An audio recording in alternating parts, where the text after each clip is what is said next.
You're watching Drake Queen Gaming. Enjoy the video.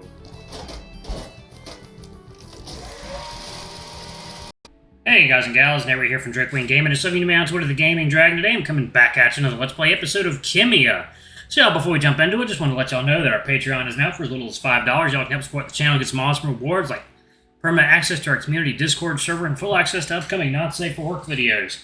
Anyway, y'all, let's go ahead and jump right back in. Alarm chain, you were up, and let's go.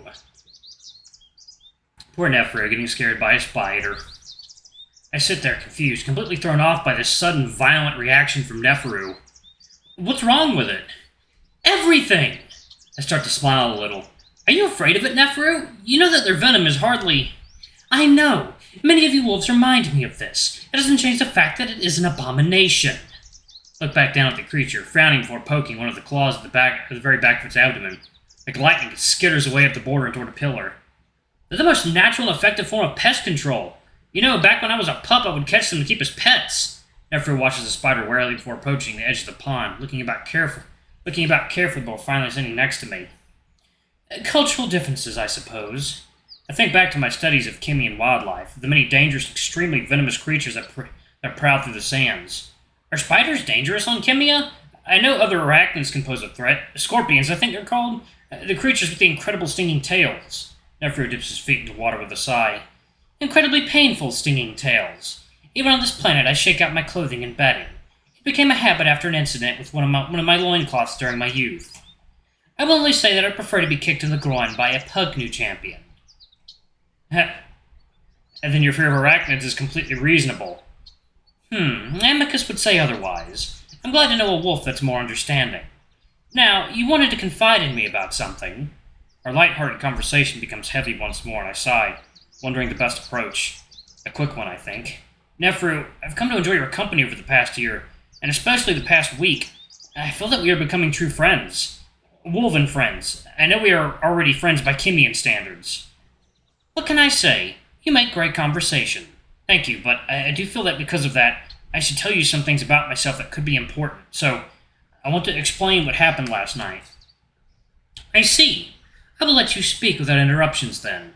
Well, there's not much to say, simply that I had a terrible experience 3 years ago. During Cato's riot, some wolves decided to target the university. They stormed our dormitories and attacked students and faculty. I was caught and humiliated in various ways, then beaten. I look at Neferu's reflection, but he's only looking at me with a stoic face. What I experienced was mild compared to others. I witnessed many terrible things. This all left an impression on my mind, I furrow my brows, trying to think of the right words to describe it. Like an ache, but in my mind. One that I have mostly been able to overcome, but the events of that at the den, it irritated that ache a bit. The reaction you saw from me, that was why. Being awoken suddenly, then witnessing what happened, it left me unprepared. But I'm prepared now, and I doubt the ache will return. I just wanted to explain it to you as a friend, though it is something I will only tell friends, so I hope you can keep it between us. 1 second now, water time.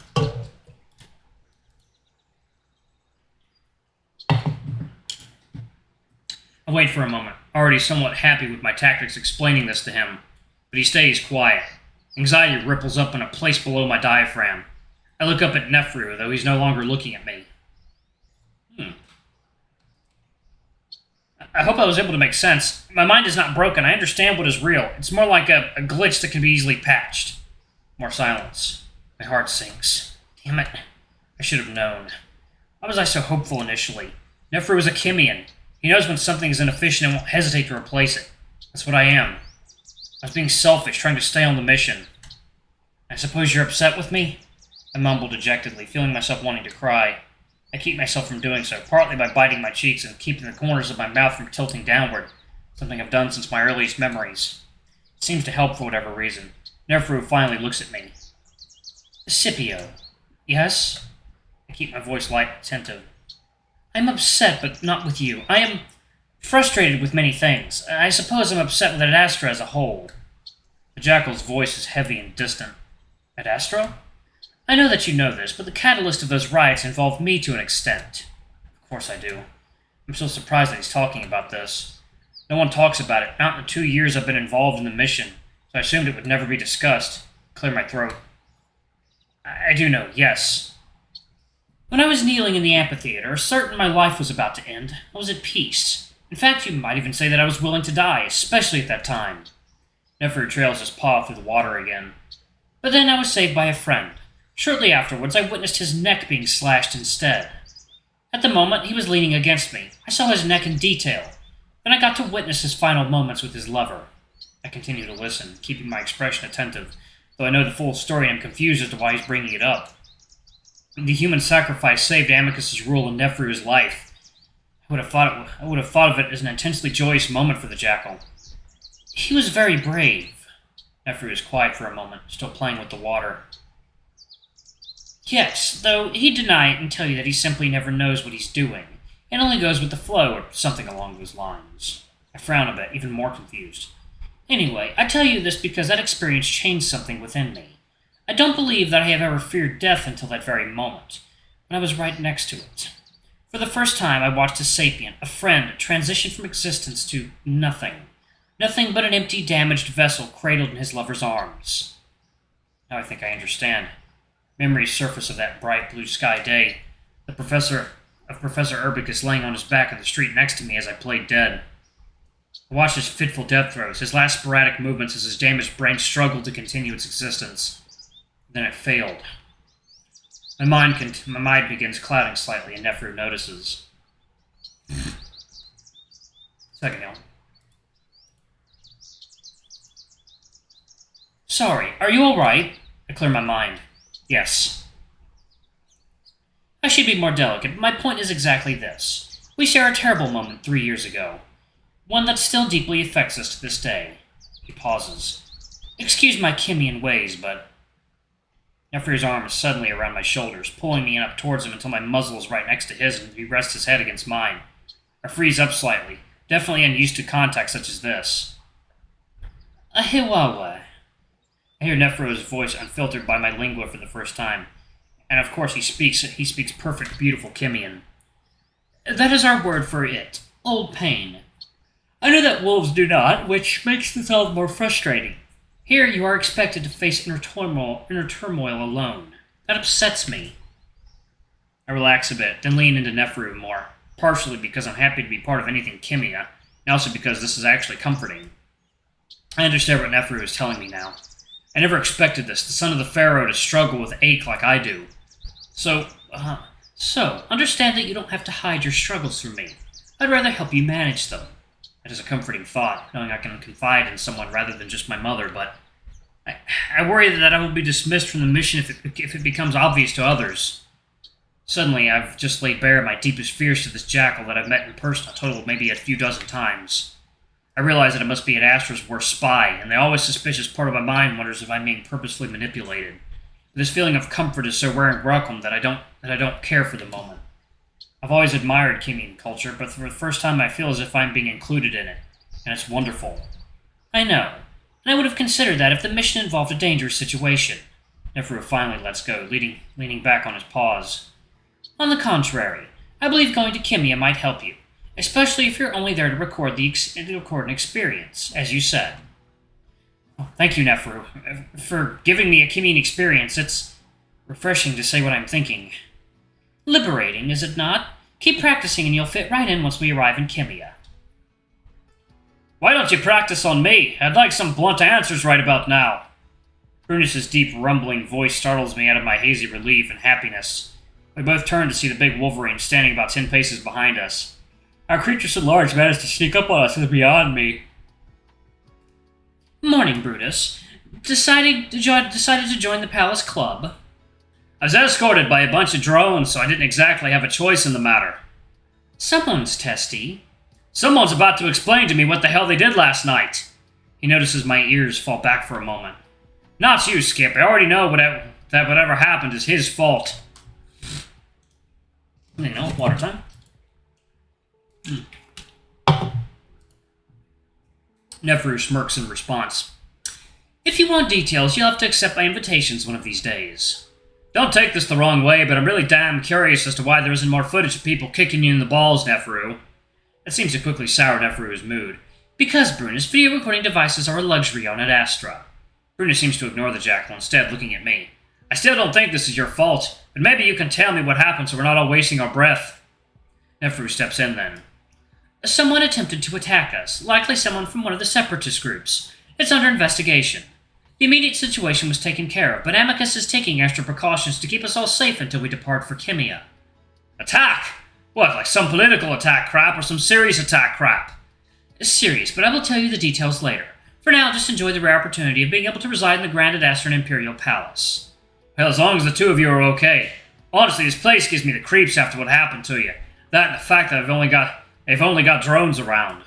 I'm especially on edge because all my stuff got spirited away on a bunch of drones to who the hell knows where, and my medicine went with it. The big Wolverine takes out his odd little pipe, the one that gave him the herbal smell I recognize him by, though no smoke came out of it. I clear my throat. Calm? There's a momentary pause during which both Neferu and Brutus look at me, and I wonder if I've made a fool of myself trying to communicate with the AI while outside. And thankfully, yes, Scipio. Can you locate Brutus's belongings? You were flying them in by drone. They have been dropped on the roof. What? Other information to note. Brutus's language contained an illegal preparation of the Khemian plant pepperway to be vaporized in a pipe contraption. What? It was promptly destroyed and a report was filed to Amicus suggesting a 100-year prison sentence for Brutus. What? Neferu talks over the angry growls coming from the Wolverine. Why was it dropped on the roof, Calm? To follow cargo loading protocol, all Khemian Alliance mission members have had their personal belongings moved to the roof. Cargo loading? We are not leaving here until I get my damn pap. Would rather rip off my other arm than have to go through the stretch without my medicine. Just a moment, does that mean the ship has arrived? Well, I suppose it couldn't be anything else, unless we're going somewhere I wasn't aware of. What's Brutus?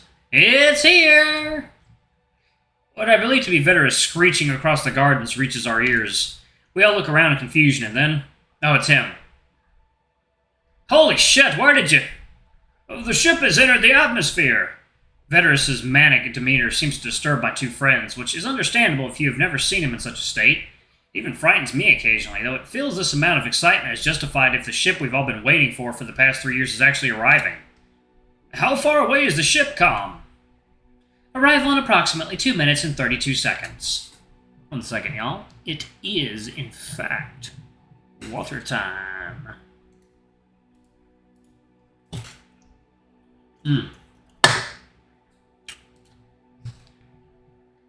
Scipio! I'm a bit distracted trying to think if I've done everything I need here on Ad Astra before I leave for at least a year.